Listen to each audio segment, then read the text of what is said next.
Russian flight to Hong Kong is in serious trouble. The other way! The other way! To the left, now to the right. Gravity has become a deadly force as the crew fights to keep the plane from falling to Earth from 10,000 meters. Get out! Get out! Back! The cause of all the chaos, a 15-year-old is at the controls. Get it left, the ground is right there! 3,000? We're not getting any oxygen. We have the terrain alarm. Even our Aeroflot 603. We are in an emergency.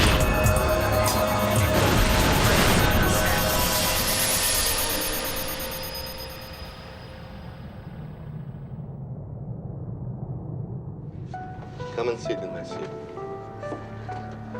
Go on.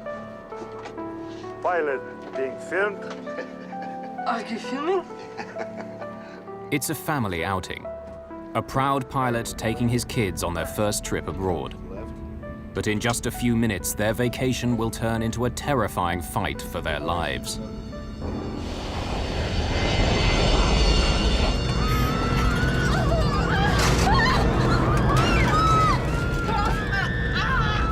Hold the control column. Just hold it.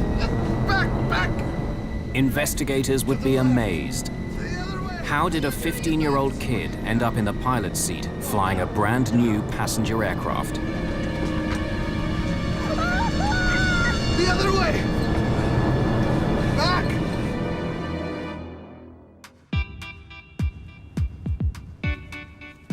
March the 22nd, 1994, Moscow. 15-year-old Eldar Kudrinsky is going abroad for the first time.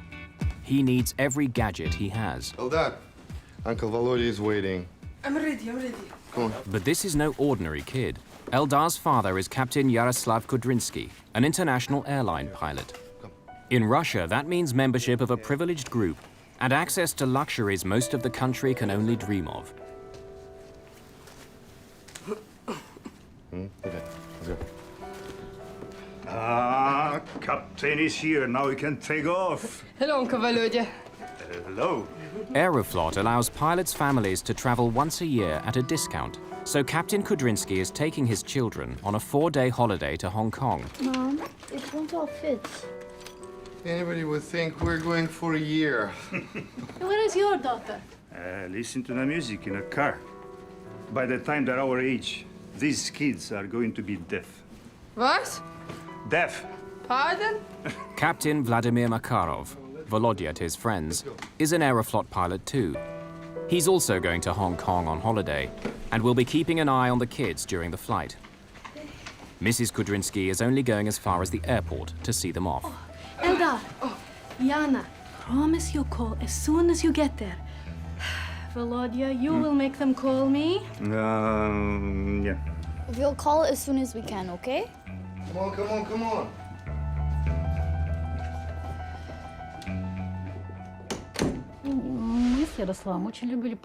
Yaroslav and I love to travel, and so did the kids. They love seeing new places, learning new things. There was a chance for them to come along with their father, and they jumped at it.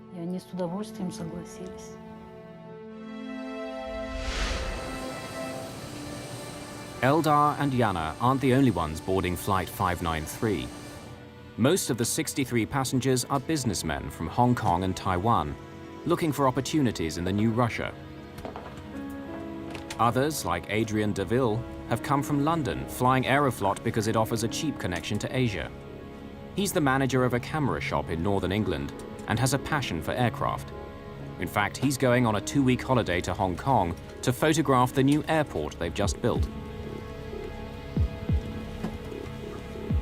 He'd go as far as he could. If he thought there was a good airport somewhere in the world, he'd try his best to get to that airport just to go and make some nice photographs. And the trip to Hong Kong grew from that because he wanted to see this brand new airport, which was a feat of engineering at the time.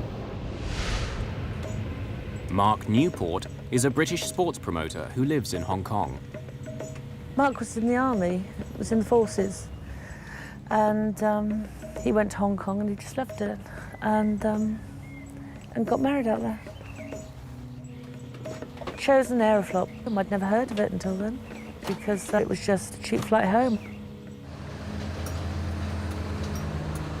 In 1994, Russia is in a state of great change. 3 years earlier, the old Soviet Union finally collapsed. A new Russia is bursting out from behind the torn Iron Curtain. Its people want the freedoms of the West, the lifestyle, the international travel. But Russia's state-owned airline, Aeroflot, is getting a makeover too. They struggle to buy 5 new aircraft from the company Airbus Industry, the $70 million state-of-the-art Airbus A310-300. Though it seats fewer than 200 passengers, it can fly 3 times further than any of Russia's biggest passenger aircraft. The A310 is a fully automated aircraft equipped with sophisticated fail-safe systems. Aeroflot hopes it will help improve the company's checkered safety reputation. Anytime there is a national carrier supported by their particular government, if that government is in turmoil, whether it's financially or political turmoil, it affects everything that's associated with that core government.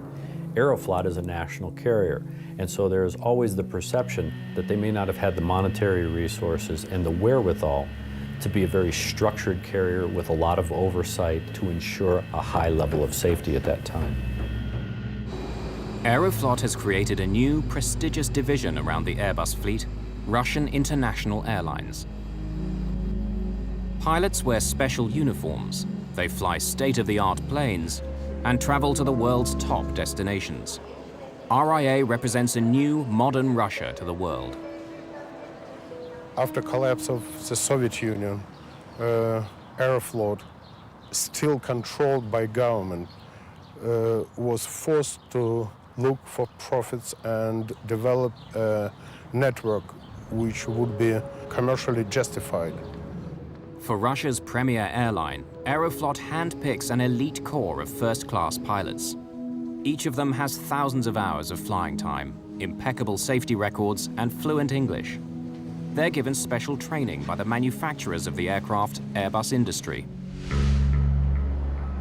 The airline had around 3,000 pilots at that time. Only 16 men were to be sent to be trained first. Only the best of the best made it. Kudrinsky and I started working here at Sheremetyevo at the same time, and naturally we first got acquainted simply as neighbors. Then we found out we were both pilots. Later, we both trained for the A310. We studied together. I remember how hard it was for them to master it, because the technology was quite different. So they were working very hard, but they all got through it and started to fly.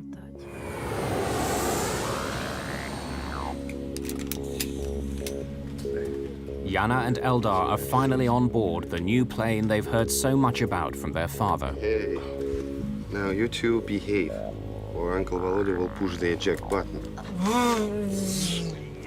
Kudrinsky has 900 hours of flying the A310 under his belt. I must go now, It was their first trip abroad, but naturally, they had come along with him on other trips within Russia. They were quite well traveled for their age.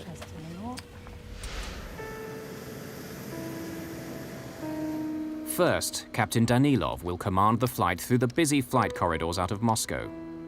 Relief Captain Kudrinsky will then take over. When he does, First Officer Piskarev becomes his co-pilot. All 3 are first-class pilots. On this new A310, the flight deck is fully computerized. Like other state-of-the-art aircraft, it's equipped with a sophisticated autopilot that can fly the plane for long stretches of the flight. International routes, like this one to Hong Kong, are Aeroflot's lifeline. They bring in precious hard currency at a time when the domestic market is struggling to turn a profit. Flight 593 takes off at 4:39 p.m. local time. Then it will join the Trans-Siberian Airway, flying east towards Mongolia and China. It's a smooth flight. Only 4 hours into the 10-hour trip, they've just passed over Novosibirsk in Siberia, almost halfway. But Eldar and Yana are too excited to sleep.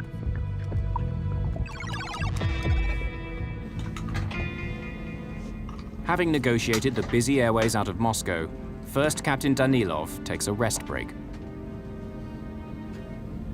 He hands over control to Relief Captain Kudrinsky, who now becomes acting captain for the next leg of the journey. You have control. I have control.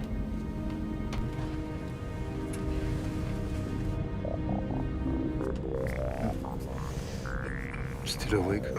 Yes, why? Shall we surprise your father? The cockpit? Hmm? Oh, yeah. Would you like that? Okay, let's go.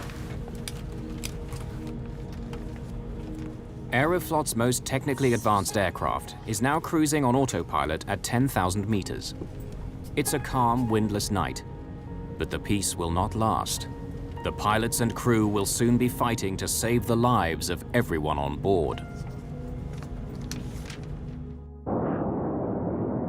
One of Aeroflot's new Airbuses is on a direct flight from Moscow to Hong Kong. Captain Kudrinsky is taking his children on their first trip abroad.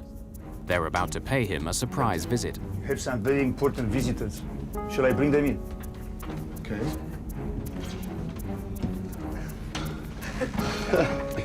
Come on in. Hi, Dad. This is First Officer Igor Vladimirovich Piskarev. Hello. So, what do you think of our new airplane? It's very nice. It's amazing. So it's quite different from our old Russian planes, huh? Daddy, what's that? Well, this is a flight computer.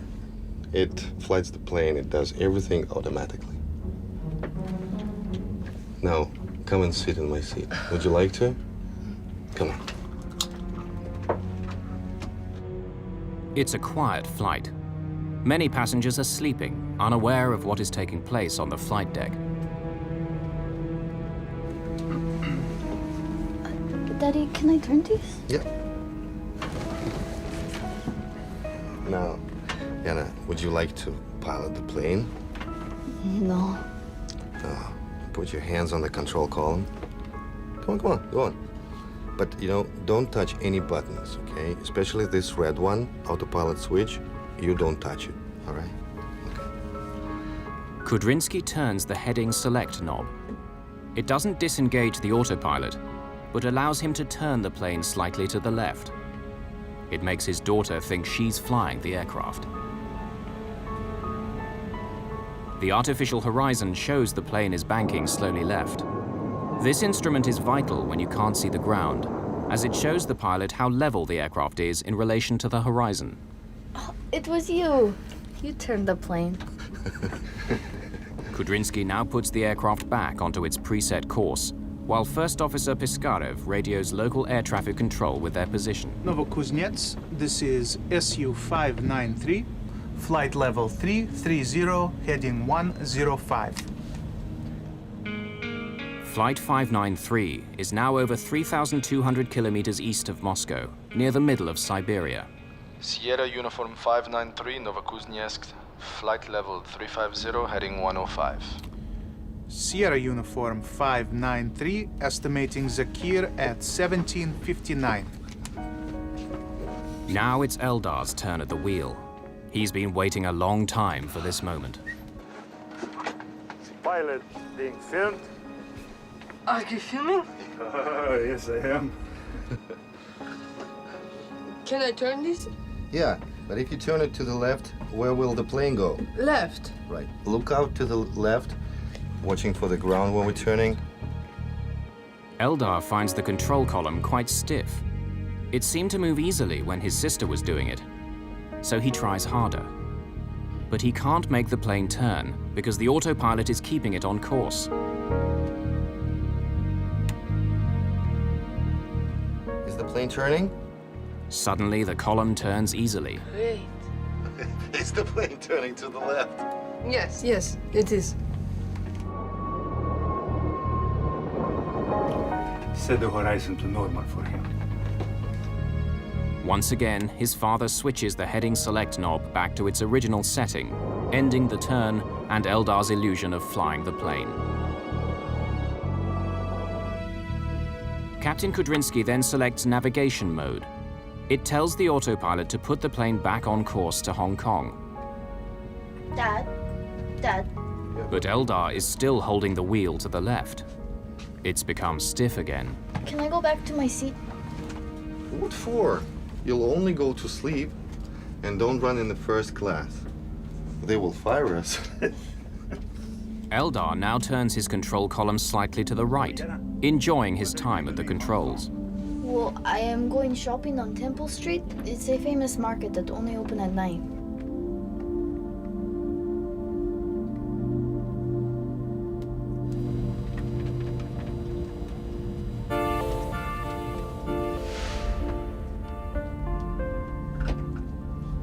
Why is it turning? Is it turning by itself? Yes, it is. It's been just over 3 minutes since Eldar sat down in the pilot's seat. The plane is tilting sharply, a turn that's getting steeper every second. The plane seems to be turning by itself, but no one seems to know why. Into some kind of zone? We've gone into a zone, a holding pattern. Have we? Of course we have. An arc has replaced the straight direction line on the screen. The arc looks like a plane in a holding pattern around an airport. As they study the screen, the plane continues to turn. It's now banked at 45 degrees, which is steeper than what it was built for. Suddenly, the command bars disappear from the primary flight display. The crew no longer have any information about course or heading.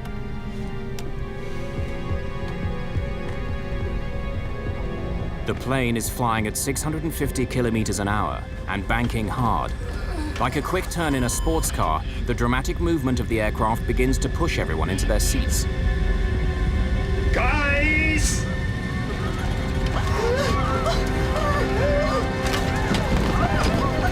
The A310's autopilot works to keep the plane aloft. Suddenly, the nose pitches up. The increased G-force makes it difficult for Piskarev to reach the controls. He does his best, but nothing happens.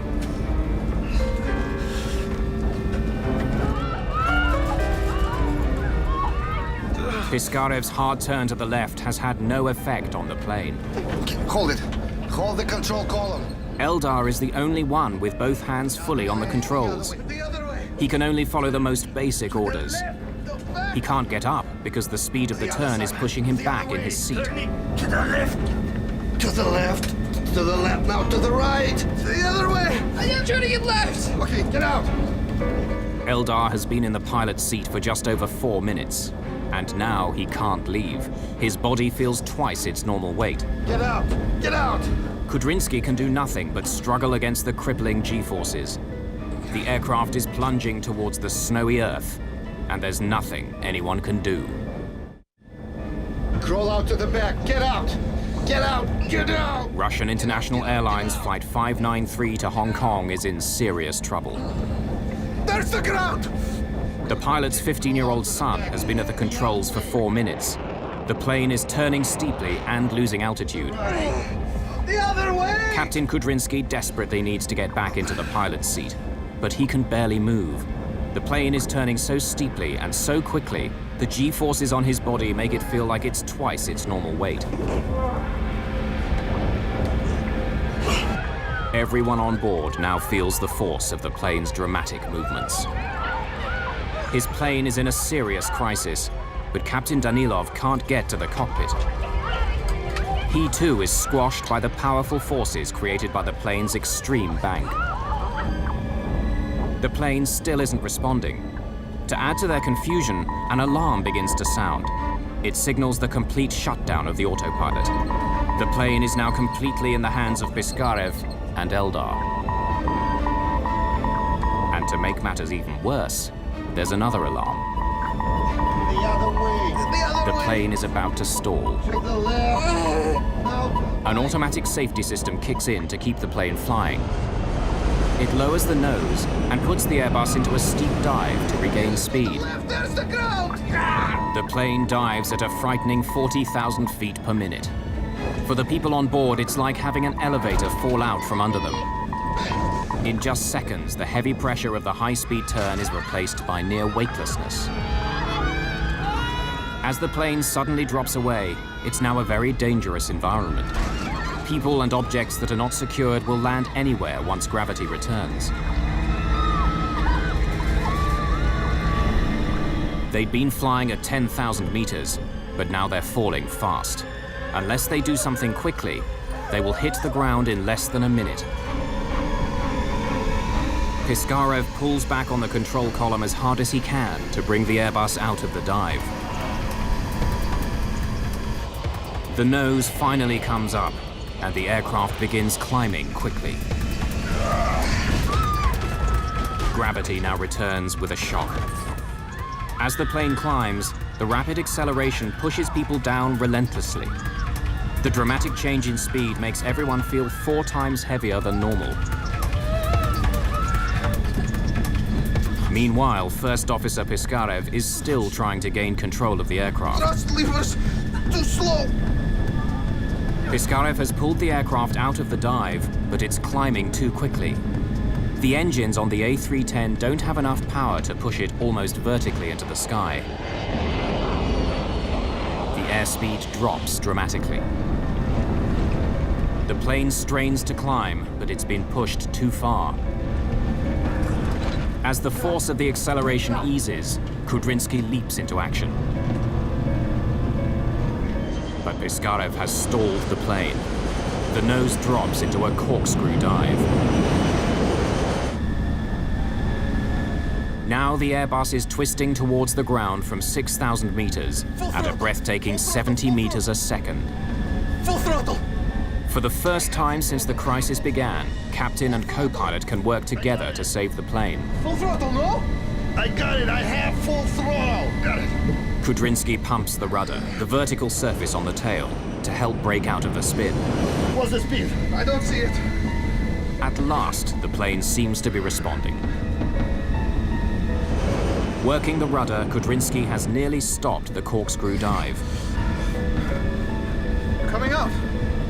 Coming out! Too much speed, ease back on throttle a bit. After a desperate struggle, the 2 pilots have managed to pull the plane out of its terrifying spin. They're starting to level out, but still not completely in control. We'll get out of this. Everything is fine. Easy. Pull backwards a little bit. In all the chaos of the past few minutes, the pilots don't know exactly how far they've fallen. Suddenly, they run out of time.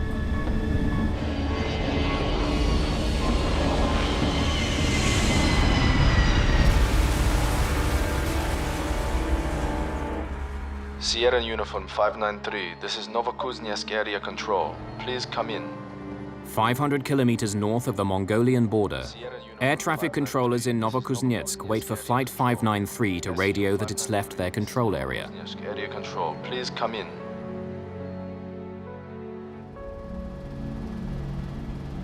Less than 2 hours later, the first search party goes out to look for the Airbus in the frozen, rugged Siberian wilderness. They finally locate the remains of Flight 593 on a wooded hillside about 100 kilometers east of Novokuznetsk. It's soon clear there are no survivors among the 75 passengers and crew. This was a brand new aircraft, fitted with the latest technology. What could have brought it down? Why was there no warning, not even a distress signal? The Russian media are quick to speculate. Could it have been a terrorist bomb? When I was in Moscow, the news we had that it could have been a terrorist act, because we had terrorist acts on aircraft previously. We was completely unaware, other than that nobody had survived it.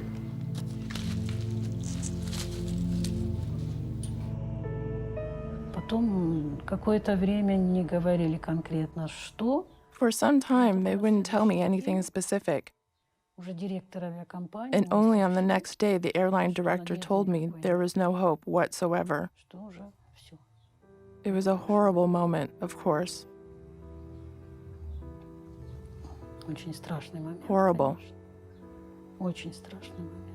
It's hard to believe.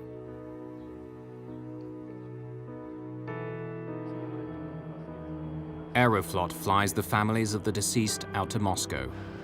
Among them is Brenda Clark, the mother of British passenger Mark Newport. We met my daughter-in-law there. They've told us, you know, it's cordoned off, we can't go down there. And she said, you can go down there, Bren, because the Chinese are down there. They have to do rituals and things, you know. And so she said they're down there. That's when I knew they'd lied to me and said that it's cordoned off. And that's when I told them, I want to go down, and if you don't take me down, then I thumb a lift. The authorities take them to where the plane crashed. Relatives of Chinese victims drop pieces of paper with messages written on them. Others throw flowers. Yeah, that was really moving. We had the flowers, they had the they wrote messages on, I think, on these pieces of paper, and they threw them out. It's lovely. Yeah. The Russians take the families to a morgue in a town near the crash site, where the recovered bodies are being held. Many are too badly mutilated to be identified. They ask the families to look at recovered items of clothing to help identify the bodies. Brenda Clark finds her son's family photographs. It sends a chill through her. For the first time, she knows for certain he was on the flight.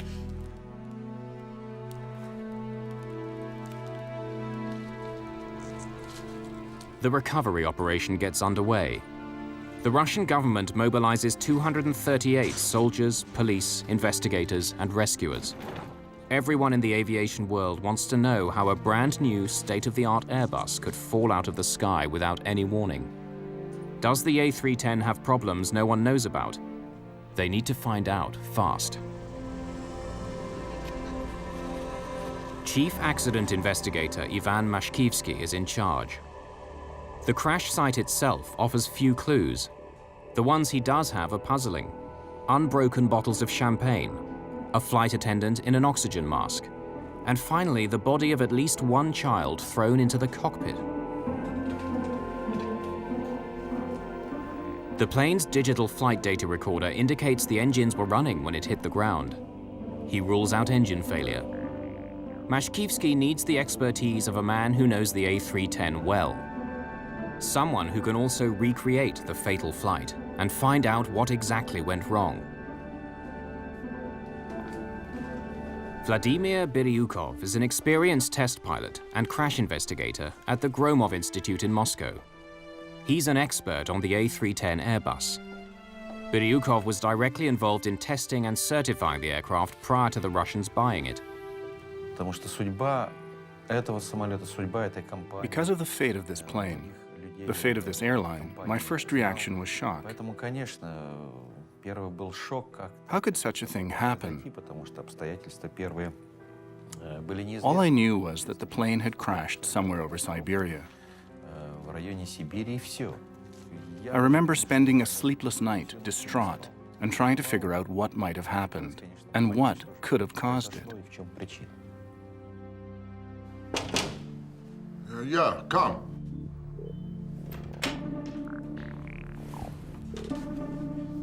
I think you should come and listen to this. Each investigation begins with a complete analysis of the plane's cockpit voice recorder. This time, it reveals something disturbing. Now, come and sit in my seat. Would you like to? Come on. Daddy, can I turn these? Yeah. Kudrinsky was in the pilot seat, wasn't he? According to the diagram.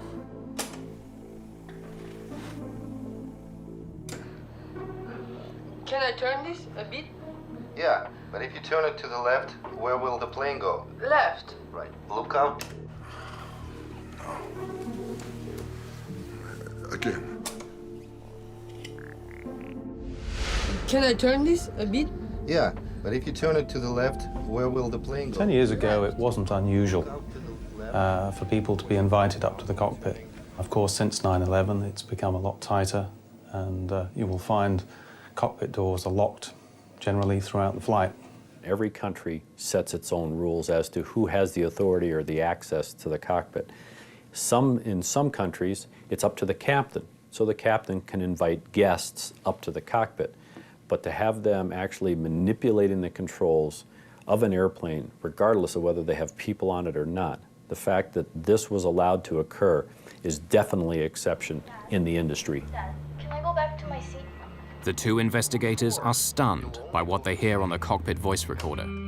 It's unbelievable. These two youngsters, the ones who we couldn't identify, they were not thrown into the cockpit by the crash.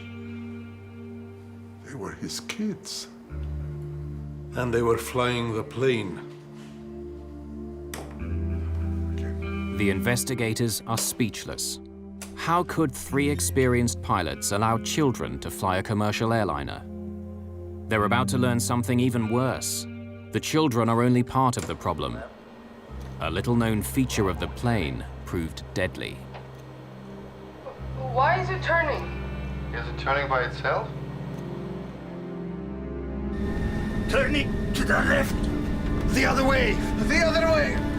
To the left now, to the right. The other way. I am trying to get left. Okay, get out.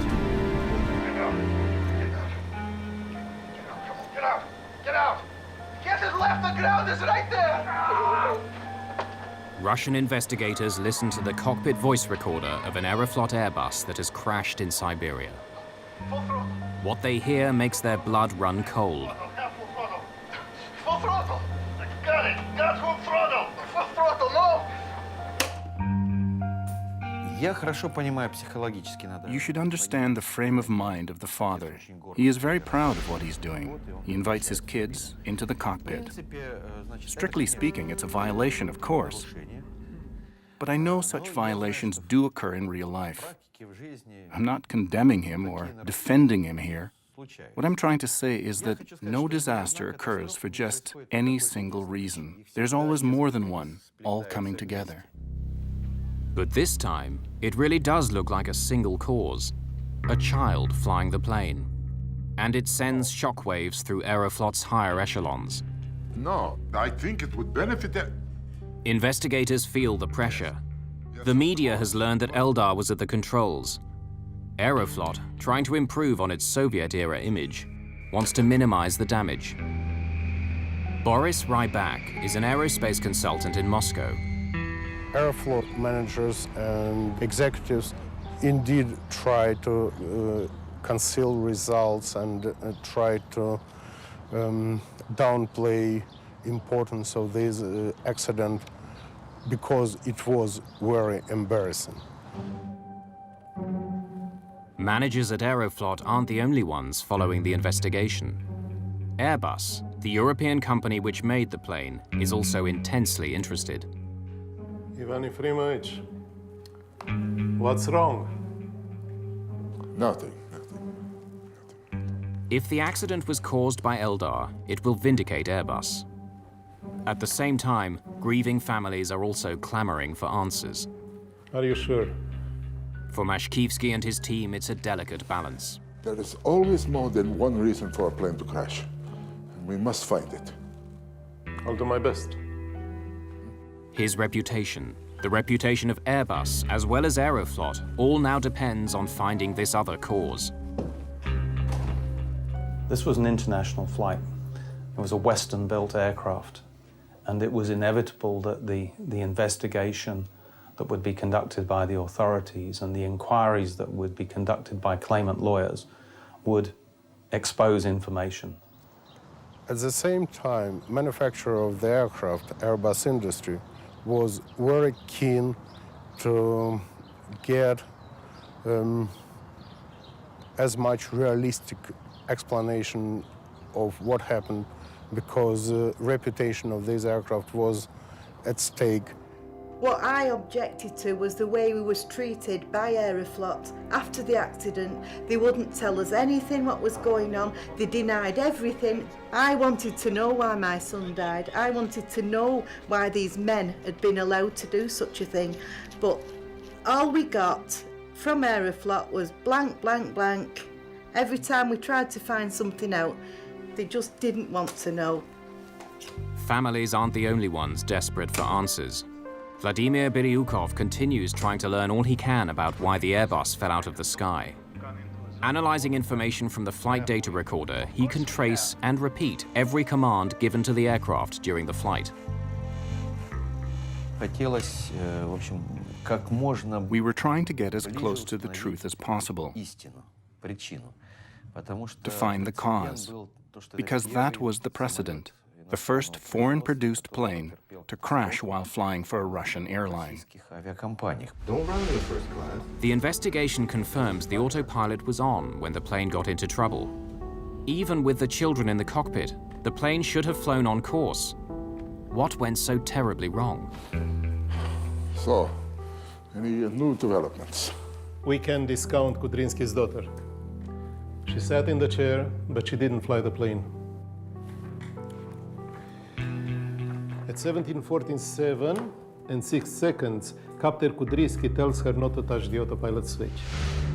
Her father gave the autopilot the command to turn, while Yana just rested her hands lightly on the controls. It was you. You turned the plane.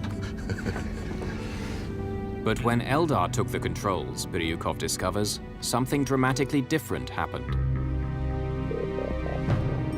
No one could possibly have guessed. Not even the 3 pilots in the cockpit. Biryukov may have found the key to the puzzle.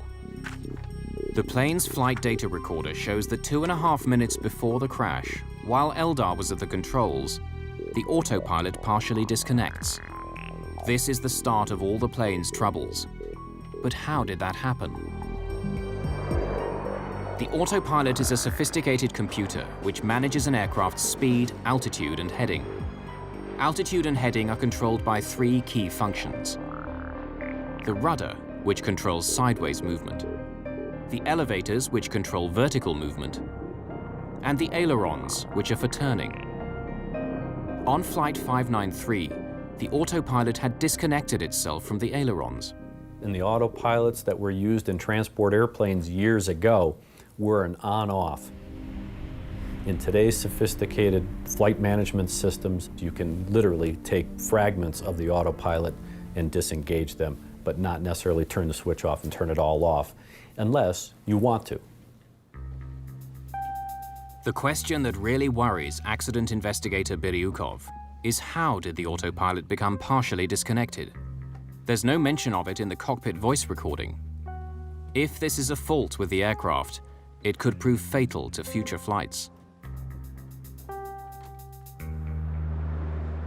The only way to know for certain is to reconstruct the accident on a flight simulator at Airbus Industries headquarters in Toulouse, France. Biryukov's experience as a test pilot and his detailed knowledge of the A310 is crucial to the investigation.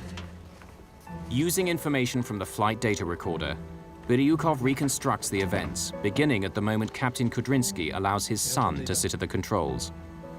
A co-pilot will help replicate Piskarev's actions. Look out to the left, watching for the ground when we're turning.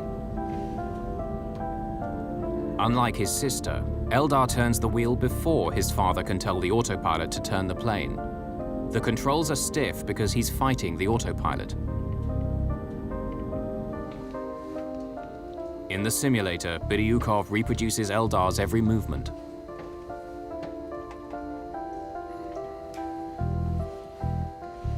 No, it's starting to go. Going. Going. There. Hold it long enough and it disconnects. How long? 30 seconds. And it disconnects smoothly. No warning. No. No. No one in the cockpit knows it, but this is a critical moment. Eldar's resistance actually turns part of the autopilot off. It takes just half a minute, but from here on, Eldar is controlling the ailerons. Eldar is actually steering the plane. Why is it turning? Is it turning by itself? Yes, it is. What seemed like an open and shut case is suddenly much more complex. To the left, the back, the other way. The 15-year-old flying the plane isn't the only reason they crashed. The discovery highlights an apparent flaw in how pilots are trained on the A310. I got it, I have full throttle. Accident investigator Vladimir Biryukov has finally discovered the terrifying sequence of events that made Aeroflot's Flight 593 fall to Earth. Captain Kudrinsky's 15-year-old son had turned the plane's control column against the programmed flight settings. This disconnected the autopilot without warning from the ailerons which turned the plane. There. Hold it long enough and it disconnects. How long? The aircraft then began an uncontrolled turn to the right, which got steeper and steeper. But why didn't anyone realize the autopilot had disconnected? Another peculiarity of the plane is that it has no alarm signaling the disengaging of the autopilot in the list channel. While our Russian planes have an alarm sounding in such an event.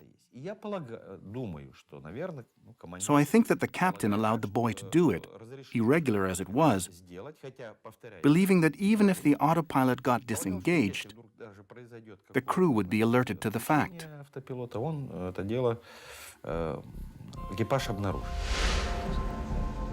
The A310 Airbus has only a small light to tell the crew the autopilot has disconnected. There's no alarm. And the Russian crew was obviously unaware of it. But there's also another reason why no one realized what was happening. The autopilot still appears to be working normally because it's controlling the plane's other functions. Although the plane is now banking, the situation isn't yet critical. At this point, if the crew takes the proper action, they can still stabilize the plane. Eldar is the first to notice that the artificial horizon is at an angle. Why is it turning? Is it turning by itself? Yes, it is. The three pilots don't understand this at all. After all, Kudrinsky returned the flight to its autopilot heading. Makarov offers an explanation. Going into some kind of zone. We've gone into a zone, a holding pattern. Have we? Of course we have. Increasing 1 degree per second. 27 degrees. Now we should be entering into the zone. What's that? A strange arc now appears on the navigation panel. It looks like the course a plane would take circling an airport waiting to land. There appeared an arc very much resembling the arc that appears on the display when a plane enters a waiting zone. There are waiting zones around airports. When too many planes accumulate, they enter such a zone and circle around while they wait. But there could be no such zone at that point on the route. And yet we hear in the voice recording, "Hey, we're entering a zone." This false holding zone distracts the crew for 9 seconds. In that time, the plane crosses a critical threshold. The Airbus is now banking at 45 degrees, far beyond its design limits. It cannot turn this steeply and maintain height. It's now losing altitude. Guys! But the Airbus autopilot is no longer controlling the ailerons. Its other functions try to compensate by pulling the plane's nose up and increasing power to maintain altitude. Passengers are pushed back into their seats. It's on the verge of stalling. It starts to shake like a leaf. Hold it! Just hold it! Part of the flight control panel now goes dark. It's a warning sign that the plane has gone beyond its design limits. From here on, the Airbus is out of control. By recreating the fatal flight, Biryukov has worked out how a lapse in judgment and concentration has resulted in a catastrophic crisis. But could the crew have saved the plane and its passengers? The pilots of Flight 593 tried to bring the plane out of its fatal dive by pulling up, but they go too far. The plane climbs steeply and stalls. We're losing altitude.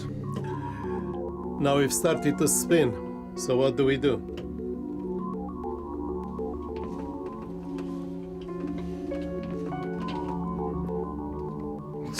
of the corkscrew. Now we're leveling out. In a moment, we'll come out of the dive. All they had to do was let go. The plane has an inbuilt survival mechanism which won't allow it to stall, even at very low speed. But the pilot has to know that. But the situation is totally new to them, something they weren't accustomed to handling. A stressful and incomprehensible situation. It would have taken special skills to act correctly in such a difficult situation. It was not the crew's fault, but their misfortune, because if a person doesn't know how to do something, because he was never taught to, you can't really blame him.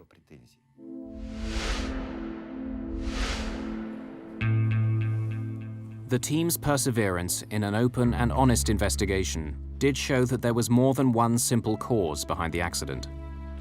Their findings benefited the whole industry, especially the revelation that the autopilot can partially disconnect. This remains a feature of the A310, as it enables pilots to control certain elements of a flight while leaving the rest to the computer. But crews are now made aware of this. Captain Kudrinski's misfortune is that it was triggered in a way that was unexpected and difficult to detect.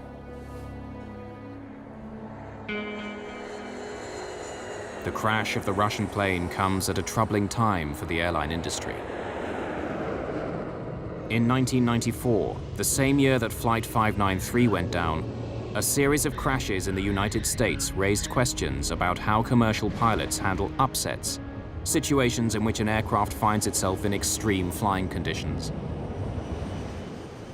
When we think about upset in a large airplane, we think about an attitude of the airplane that's beyond what normal flight regimes would be. That is, greater than 20 degrees nose up, greater than 10 degrees nose down, and bank angles greater than 25 degrees.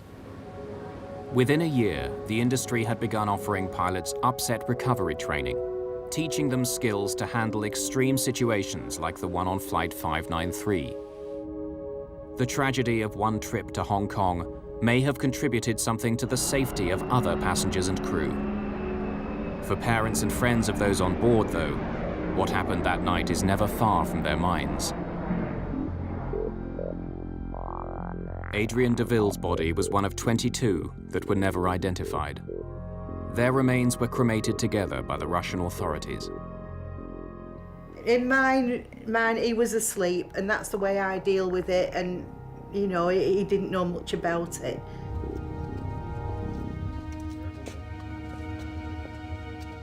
The crew of the Airbus are buried in Mitinskoye Cemetery in Moscow, in a hero's grave, next to the firefighters who died at the Chernobyl nuclear plant.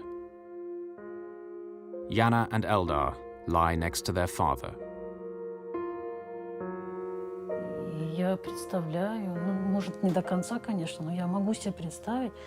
I can imagine the horror they experienced in their last moments.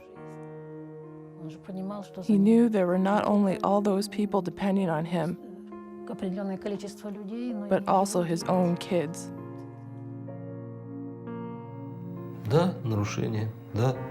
Yes, it was a violation. Yes, he did it. But how it all happened, it was just a freak accident, a bizarre coincidence. I can forgive the pilot. I can forgive the children because they were innocent. This man was 39 years old, and for those 39 years he had an exemplary flying career.